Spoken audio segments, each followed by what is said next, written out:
आप सभी का हमारे YouTube मंच सुपर एजुकेशन में हार्दिक स्वागत है।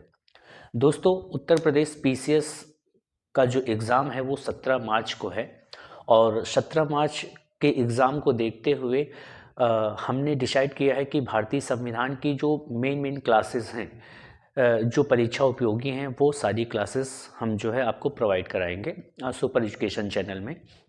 तो आज से सुपर एजुकेशन चैनल में लगातार, वो चाहे पॉलिटी की क्लास हो, चाहे ज्योग्राफी की क्लास हो, चाहे वो हिस्ट्री की क्लास हो, करंट अफेयर्स की क्लास हो, सारी क्लासेस आपको प्रोवाइड होने लगेंगी। तो कुछ हमने भारतीय संविधान के जो महत्वपूर्ण टॉपिक हैं वो हमने लिख लिए हैं, जो आपको पढ़ाने हैं। जो इम्पोर्टेंट टॉपिक है जहाँ से क्वेश्चन बनते हैं वो आपको पढ़ाने हैं। तो सबसे पहले समझ लीजिए कि भारतीय संविधान है क्या। भारतीय संविधान, हम संविधान कहते किसके हों, तो किसी भी देश की सामाजिक हो, चाहे वो राजनीतिक हो, चाहे वो धार्मिक हो, चाहे वो सांस्कृतिक हो, जो भी जैसे सांस्कृतिक व्यवस्था है उसके अनुरूप सरकार की नीतियों एवं कार्यों को संचालित करने की जो वैधानिक प्रक्रिया है उसे ही हम संविधान कहते हैं। फिर से सुनिएगा, किसी भी देश की सामाजिक, राजनीतिक, आर्थिक, धार्मिक एवं सांस्कृतिक व्यवस्था के अनुरूप सरकार की नीतियों एवं कार्यों को संचालित करने की जो वैधानिक प्रक्रिया है उसे ही हम संविधान कहते हैं। ये तो संविधान की परिभाषा हो गई। और अब संविधान का विकास कैसे हुआ हम इस पे चर्चा करेंगे। देखिए कौन कौन से टॉपिक हैं हम आपको बता दें। संविधान का विकास कैसे हुआ हम पढ़ेंगे इसको।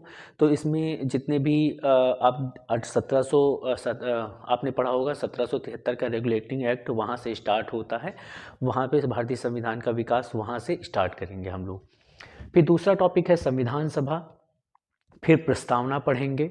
हम भारत के लोग हैं ना, प्रभुत्व संपन्न जो भी प्रस्तावना है वो पूरी हम पढ़ लेंगे।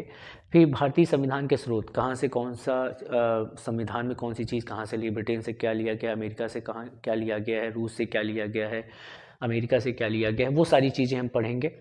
भाग एवं अनुच्छेद, ठीक है। तो यहाँ पर हम लोग 22 भाग पढ़ेंगे और 395 अनुच्छेद पढ़ेंगे। 22 भाग। इसमें आपको एक चीज़ बता दें, भारतीय संविधान में 12 अनुसूचियाँ हैं, 22 भाग हैं और अनुच्छेद 395 हैं। अनुसूचियाँ आगे हम लोग पढ़ेंगे। इसके बाद छठवां टॉपिक है देसी रियासतों का वर्गीकरण पढ़ेंगे हम लोग। देसी रियासतों का वर्गीकरण सातवां टॉपिक हो जाएगा। भाषाई आधार पर राज्यों का पुनर्गठन, यहाँ पर एक आंध्र प्रदेश जो राज्य था सबसे पहले उसी का गठन किया गया था। भाषाई आधार पर आंध्र प्रदेश का गठन किया गया था 1953 के आसपास, 56 है ना, 53 पे हुआ था, 56 में हो गया था। क्षेत्रीय परिषद पढ़ेंगे, संघ एवं राज्य पढ़ेंगे, भारतीय नागरिकता पढ़ेंगे, ठीक है, भारतीय नागरिकता पढ़ेंगे। मौलिक अधिकार, मौलिक कर्तव्य, नीति निर्देशक तत्व, राज्य के नीति निर्देशक तत्व पढ़ेंगे हम लोग, ठीक है। किस में है, भाग 4 में है, ठीक है। राज्य के नीति निर्देशक तत्व किस पे है, आप इसको पढ़ेंगे भाग 4 में, ठीक है, नीति निर्देशक तत्व। फिर केंद्रीय पालिका हो गया, प्रधानमंत्री व मंत्रिपरिषद पढ़ेंगे, केंद्रीय पालिका है ना, आप इसको भाग 5 में और 52 से 78 तक पढ़ेंगे।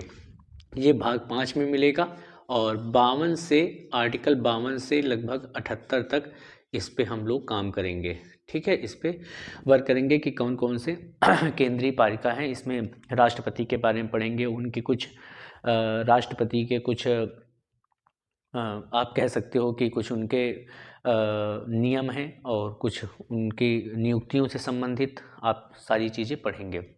इसके बाद आगे आ जाएंगे प्रधानमंत्री, ठीक है। प्रधानमंत्री के बारे में पढ़ेंगे आर्टिकल 74, ठीक है। किस पढ़ेंगे, आर्टिकल हम 74 पढ़ेंगे। महान्यायवादी, भारत का महान्यायवादी, ठीक है, आर्टिकल 76 फर्स्ट में पढ़ेंगे, ठीक है, 76 फर्स्ट में पढ़ लेंगे। फिर नियंत्रक महालेखा परीक्षक, भारत का एक नियंत्रक महालेखा परीक्षक होगा, भाग 5 में पढ़ेंगे, आर्टिकल 148 पढ़ेंगे, ठीक है। भारत का नियंत्रक एवं महालेखा परीक्षक आर्टिकल 148 में पढ़ेंगे इसको, ठीक है, भाग 5, ठीक, नियंत्रक एवं महालेखा परीक्षक, ठीक है। इसके बाद इसी में आगे पढ़ेंगे, ठीक, नियंत्रक महालेखा परीक्षक में संचित निधि, संचित निधि पढ़ेंगे। इसके बाद हम लोग क्या पढ़ेंगे, संचित निधि हो गया और आकस्मिक निधि हो गया। तो ये 266 में है, ये कितने इस किस में है, ये 266 में हो जाएगा और 267 में आपकी क्या है, आकस्मिक निधि हो जाएगा। केंद्रीय व्यवस्थापिका, राज्य की कार्यपालिका, राज्य विधानमंडल और पंचायती राज। ठीक है।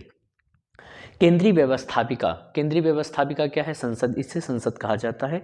राज्य की कार्यपालिका, राज्य का विधानमंडल और पंचायती राज। ये सारे टॉपिक आप नोट कर लीजिएगा। फिर इसके बाद न्यायपालिका में आ जाएंगे हम लोग, किसमें, न्यायपालिका में आ जाएंगे। तो न्यायपालिका में दो चीज़ें आप पढ़ेंगे, एक सर्वोच्च न्यायालय पढ़ेंगे आर्टिकल 124, ठीक है, और उच्च न्यायालय पढ़ेंगे 214, ठीक है। इसमें दो चीज़ें आप पढ़ेंगे, एक सर्वोच्च न्यायालय पढ़ेंगे, सर्वोच्च न्यायालय, सर्वोच्च न्यायालय आर्टिकल 124 पढ़ेंगे इसमें, और उच्च न्यायालय, उच्च न्यायालय का आप पढ़ेंगे आर्टिकल 214, ठीक है। इसके बाद केंद्रीय राज्य संबंध पढ़ेंगे हम लोग, केंद्रीय राज्य संबंध के बारे में पढ़ेंगे। इसमें आप संघ सूची, राज्य सूची, संवर्ती सूची के बारे में जानेंगे। फिर इसके बाद निर्वाचन आयोग है, परिसीमन आयोग है, वित्त आयोग है, नीति आयोग है, ठीक है। हम इनके आर्टिकल भी बता सकते हैं कि नीति आयोग में जैसे वित्त आयोग है, वित्त आयोग में आर्टिकल 280 के अंतर्गत आता है। मेन चीज़ें हैं, मतलब जब पढ़ाएंगे तो फिर सारी चीज़ें तो वहाँ पे चर्चा होगी ही। आर्टिकल ये 82 में आता है। जैसे निर्वाचन आयोग है, भाग 15 में है, तो इसके कुछ आर्टिकल कहाँ से कहाँ तक, जैसे 324 से लेकर 329 तक आपको इसमें भी मिल जाएंगे। इसके बाद राष्ट्रीय विकास परिषद हो गया, ठीक है, और अंतर्राज्यीय परिषद हो गया। अंतर्राज्यीय परिषद आर्टिकल 263 के अंतर्गत आता है।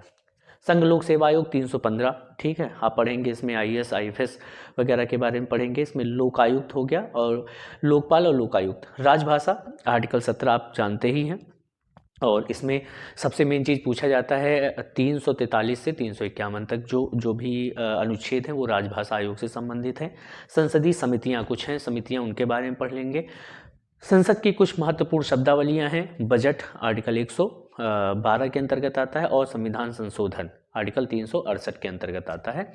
तो ये है भारतीय संविधान का खाका, एक बार पूरा ध्यान से पढ़ लेंगे। भारतीय संविधान का विकास हो गया, संविधान सभा हो गया, संविधान दर्शन एवं प्रस्तावना, संविधान के शोध, भाग एवं अनुच्छेद, अनुसूचियाँ, देशी रियासतों का वर्गीकरण, भाषाई आधार पर राज्यों का पुनर्गठन, क्षेत्रीय परिषद हो गया, संघ एवं राज्य हो गया, भारतीय नागरिकता है, मौलिक अधिकार, मौलिक कर्तव्य, नीति निदेशक तत्व, केंद्रीय पालिका, प्रधानमंत्री, न्यायवादी और महालेखा परीक्षक, संचित निधि, आकस्मिक निधि, क्षेत्रीय व्यवस्थापिका, राज्य की कार्यपालिका, राज्य विधानमंडल, पंचायती राज। इतने टॉपिक ये हो गए। न्यायपालिका, केंद्रीय राज्य संबंध, निर्वाचन आयोग, परिसीमन आयोग, वित्त आयोग, नीति आयोग, राष्ट्रीय विकास परिषद, राष्ट्रीय परिषद, संघ लोक सेवा आयोग, लोकायुक्त और या लोकपाल, है ना, राज्यपाल और संसदीय समितियां, कुछ महत्वपूर्ण संसद की शब्दावलियां हैं। फिर इसके बाद बजट है और फिर संविधान संशोधन। तो दोस्तों ये संविधान के कुछ महत्वपूर्ण टॉपिक हैं जो सीरियल बाय सीरियल आपको पढ़ने हैं, और कुछ इम्पॉर्टेंट इसी के अंतर्गत हम छोटे छोटे टॉपिक जो रहेंगे वो सारी चीज़ें आपको क्लियर कराई जाएंगी। तो अगर अभी तक आपने हमारे सुपर एजुकेशन चैनल को सब्सक्राइब नहीं किया है तो ज़रूर से ज़रूर सुपर एजुकेशन चैनल को सब्सक्राइब कर लें। और अब UPPCS को ध्यान रखते हुए, आगामी परीक्षाओं को ध्यान में रखते हुए आपको ढेर सारे वीडियो इसमें प्रोवाइड होंगे। और हाँ, अगर आपने हमारे हिंदी वाटिका चैनल को भी सब्सक्राइब नहीं किया है तो हिंदी वाटिका चैनल को सब्सक्राइब कर लें, उसमें सिर्फ हिंदी के वीडियो आपको मिलेंगे। मिलते हैं नए वीडियो के साथ। जय हिंद, जय भारत।